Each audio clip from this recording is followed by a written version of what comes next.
તો હાલ ગુજરાતમાં ભર ઉનાળે ચોમાસા જેવો માહોલ સર્જાઈ રહ્યો છે, જ્યાં અમદાવાદ સહિત રાજ્યના અનેક જિલ્લાઓની અંદર વરસાદના અહેવાલ મળી રહ્યા છે। અમદાવાદમાં વહેલી સવારથી જ વાતાવરણમાં પલટો જોવા મળ્યો। અમદાવાદ શહેરમાં અંધારપટ સાથે ઝરમર વરસાદ વરસી રહ્યો છે। ખાસ કરીને અમદાવાદના પશ્ચિમ વિસ્તારોમાં વરસાદી ઝાપટા પડ્યા હોવાના અહેવાલ મળી રહ્યા છે। તેમાં એસજી હાઈવે, જોધપુર, સેટેલાઇટ અને બોડકદેવની અંદર વરસાદી છાંટા પડ્યા।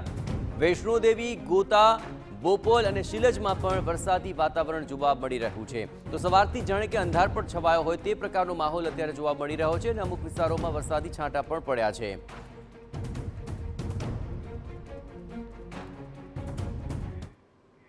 અને આ વરસાદી માહોલ પર વધુ વિગતે વાત કરવા માટે જોડાઈ રહ્યા છે TV9 સંવાદદાતા મિહિર સોની। મિહિર, અમદાવાદની જો વાત કરીએ તો અંધારપટ જેવી પરિસ્થિતિ છે, ક્યાંક છાંટા પણ પડ્યા છે અને ઓવરઓલ ગુજરાતની અંદર આપ શું પરિસ્થિતિ જોઈ રહ્યા છો મિહિર?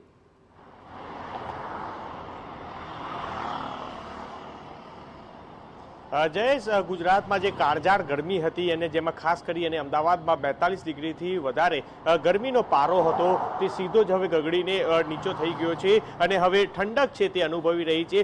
વહેલી સવારથી જ વાતાવરણમાં પલટો છે તે આવ્યો હતો। હું એક વખત દ્રશ્યો બતાવીશ કે જે વહેલી સવારથી જે કાળઝાળ ગરમી વચ્ચે હવે અમદાવાદનું વાતાવરણમાં પલટો આવ્યો અને વાદળછાયું વાતાવરણ છે તે જોવા મળી રહ્યું છે। આ દ્રશ્યો અમદાવાદના એસજી હાઈવેના છે કે જ્યાં આગળ અત્યારે 9 વાગે પણ તડકો છે કે જે જોવા મળતો હોય છે, પરંતુ હાલ હજી પણ વાદળછાયું વાતાવરણ છે ત્યાં જોવા મળી રહ્યું છે। સાયક્લોનિક સર્ક્યુલેશન સક્રિય હોવાથી ઉત્તર અને મધ્ય ગુજરાતમાં આ વરસાદની આગાહી છે તે હવામાન વિભાગે પણ કરી હતી, જેને લઈને 40 થી 50 કિલોમીટર પ્રતિ કલાકે ઝડપે પવન છે તે ફૂંકાઈ શકે છે। ત્યારે વરસાદની આગાહીને લઈને આજે વહેલી સવારથી જ અમદાવાદ શહેરનું આ વાતાવરણ છે તે બદલાતું જોવા મળ્યું છે। આ વાતાવરણ વચ્ચે વહેલી સવારે આકાશમાં કાળા ડિબાંગ વાદળ છાયા હતા અને જે વરસાદ છે કે જે કમોસમી વરસાદ અમદાવાદના અલગ અલગ વિસ્તાર કે જે એસજી હાઈવે, સેટેલાઇટ, જોધપુર અલગ અલગ જે વિસ્તારો છે ત્યાં આગળ વરસાદી કમોસમી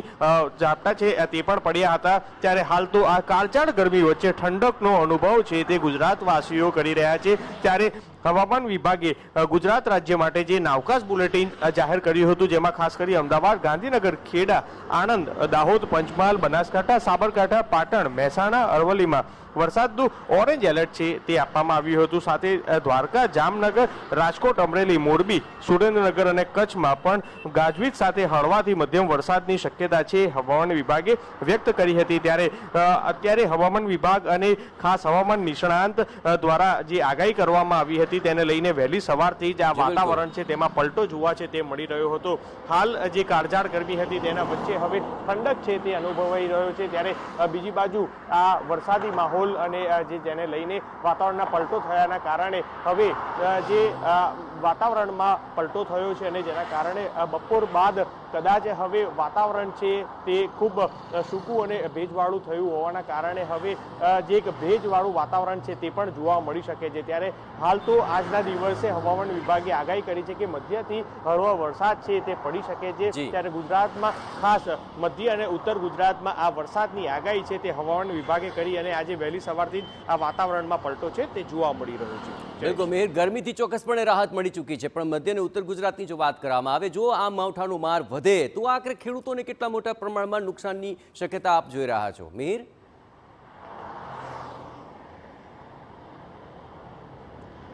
જયેશ, આ કમોસમી વરસાદને લઈને જો વરસાદ વધુ પડે અને આ રીતનું વાતાવરણમાં પલટો સતત રહે તો જે કેરીનો અત્યારે સિઝન પાક છે તે પણ બગડી શકે છે। સાથે જ અલગ અલગ જે પાક છે તેને નુકસાન છે તે પહોંચી શકે છે, કારણ કે એક બાજુ કાળઝાળ ગરમી અને અચાનક જ આ ઠંડક જે વરસાદી માહોલ થતાં જ એક બફારો સાથે જ આ રીતનો પાકને પણ નુકસાન છે તે પહોંચી શકે છે, કારણ કે આ વાતાવરણના કારણે વ્યક્તિ કોઈને પણ હોય તેને પણ નુકસાન છે તે પહોંચી શકે છે। ત્યારે પાકને પણ ખૂબ મોટા પાયે નુકસાન છે તે પહોંચી શકે છે। સૌથી વધારે જે કહી શકાય તો અત્યારે હાલ કેરીની સિઝન છે, તો ત્યાં આગળ કેરીની સિઝનમાં હજી પણ એવા પાક છે કે હજી કેરી છે તે ઉતારવામાં નથી આવી હોતી, ત્યાં આગળ આ વરસાદી માહોલના વચ્ચે તેનો પાક છે તે બગડી શકે છે, એટલે મોટું નુકસાન છે કે જે ખેડૂતોને થઈ શકે છે।